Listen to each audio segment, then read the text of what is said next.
Greetings, acolytes. Today is another opinion piece on something that I have very little real-world experience with, but that doesn't change the fact that I can take a look at the official lore of 40k and see that the logistics of the Imperium is a giant mess. This is a bit of a shorter video of just my ramblings, but I'll try to make it coherent. First things first, to understand logistics, we have to first understand supply and demand, and the flow of said supplies. The Imperium needs food, clothes, maintenance tools, weapons, vehicles, and pretty much everything everywhere to run a human civilization. Since everything is run by the state, you don't have to worry about payment and cost as much. What the state wants is what will happen. However, it's just that the scale of the Imperium makes it kind of ridiculous. Let's focus on something we can all agree is important. Food. The Imperium uses agri-worlds to farm massive amounts of food. So much food that it should be able to feed several other worlds, right? Maybe, if it weren't for the fact that hive worlds exist, holding tens of billions of lives per city and potentially hundreds of billions planet-wide, an entire agri-world could probably not sustain more than a handful of hive worlds, if that.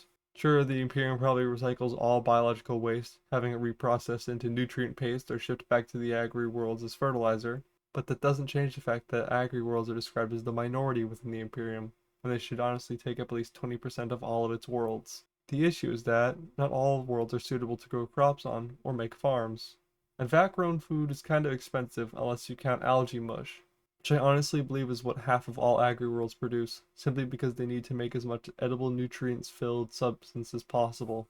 The concept of agri-worlds being unimportant has been repeatedly proven wrong, as whenever something goes wrong on one, tens of billions of people starve at a minimum. Then we get into Forge and Hive worlds. Hive worlds are a lot like Forge worlds, and in all honesty, a Hive world is just a step towards becoming a Forge world. The issue with Hive worlds is just how massive they let the Hive cities get, specifically when talking about verticality. I understand that ground space is limited, but the Imperium's big enough and has enough resources and technology that it isn't really necessary. I understand the need for specialization. I understand the need that something should be made right here rather than importing certain parts because galaxy scale logistics and shipping sucks. But when the city is literally collapsing in on itself from its own weight, and mutants and gene stealers and cultists are running rampant, I think you've gone a bit too far. I don't see why all this is necessary when you can just build in space.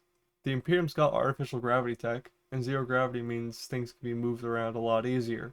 If the Imperium did more orbital or deep space industry, like say in an asteroid belt, it would be so much easier for them. And don't get me started on how many worlds they probably hollowed out completely by mining. I'm not a materials expert, but all that stuff has to come from somewhere, and I don't doubt that there's entire worlds made out of garbage that was dumped into space repeatedly. The sheer amount of waste and inefficiency of it all is mind-boggling.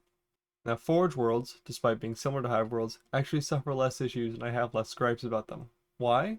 Because they are actually properly maintained throughout and better constructed on a basic level. The Mechanicus, for all their backwards logic and flawed religious system, aren't stupid. They know how to keep their Forge worlds running, and they have incredible incentive to do so. It's said that Forge worlds outclass all other worlds in terms of production, and I can agree with that. And again, specialization is good, it's just hard to ship that specialization out to who needs it, that there's only one planet on the galaxy scale map that can make it. For example, Ryza makes the best plasma weaponry and everything, meaning the demand for Ryza plasma stuff is very high. However, there's only one Ryza, so there's infinitely more demand than supply. The next big issue with Imperial logistics is just getting stuff anywhere. We have measurements for how large their ships are, their components, and everything else. The largest freighter ship, the Universe Mass Conveyor, is 12 kilometers long, but even if it fills every available cubic centimeter with food, which is perishable mind you, it would not be enough to feed a hive world for a day. And these massive ships are the minority, and they're the slowest ship in the Imperium as well. It can take weeks to months for them to travel between star systems and planets, and by then the food they deliver isn't nearly enough. And you can't use them to supply troops and ferry them without a heavy escort, because these things are basically giant piñatas for enemies to shoot at. Another major issue with shipping stuff is the fact that Imperial starships take decades to centuries, and they can be lost within an hour. They are massive investments, even the smallest raiders, and they still can't ferry or carry enough of anything for the logistical strain to be lifted. And raiders are hardly a kilometer long, never mind something like the Universe Mass Conveyor, which is the only ship that could have any meaningful logistical impact on the scale. And then we get to the biggest clusterfuck of them all, the Administratum. The Administratum is the biggest logistical nightmare ever. Everything is done by hand, on paper, and stored on paper. The biggest issue is that it relies solely on human minds and bodies to function. To quote the Mechanicus here, the flesh is weak. People make mistakes. Things can get lost, sorted improperly, or forgotten about. Entire worlds are forgotten for centuries or millennia, causing them to go independent for their own survival, or simply to die off of starvation because their shipment of food accidentally got rerouted to a grave world that had a single digit off in its file name because, again, humans make mistakes.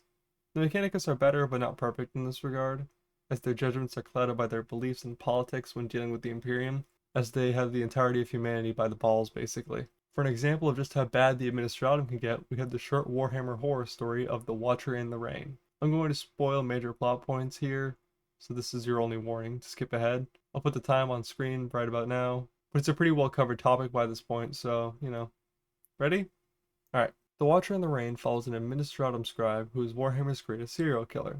She's personally responsible for the death of billions of people. How? She intentionally misfiled paperwork so that people would die, and again was doing this on purpose. She did it for years without anyone catching her. Why? Because the Administratum runs on paper and people, and very little gets double checked, if anything. She just wanted to see how far she could go. Warhammer's greatest serial killer exists because Imperial logistics are such a nightmare that she could do this for years and get away with it.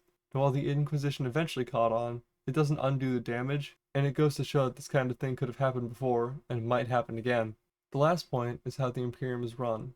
It runs on noble houses of rich people who don't know what they're doing. Backstabbing, politics, being out of touch, and so many other factors of these people toying with their citizens' lives makes an already catastrophic situation basically impossible. The only reason I can believe it's all still standing up to this point was because it was set up by, and is now again being run by, Rabute Guilliman. Guilliman's a Primarch, and his specialty was logistics, and it's honestly the only reason I can believe the Imperium is still standing to this day. I hope I've managed to convey my thoughts and feelings in the matter well. It astounds me that the Imperium is still standing once you take a look at the details of the lore.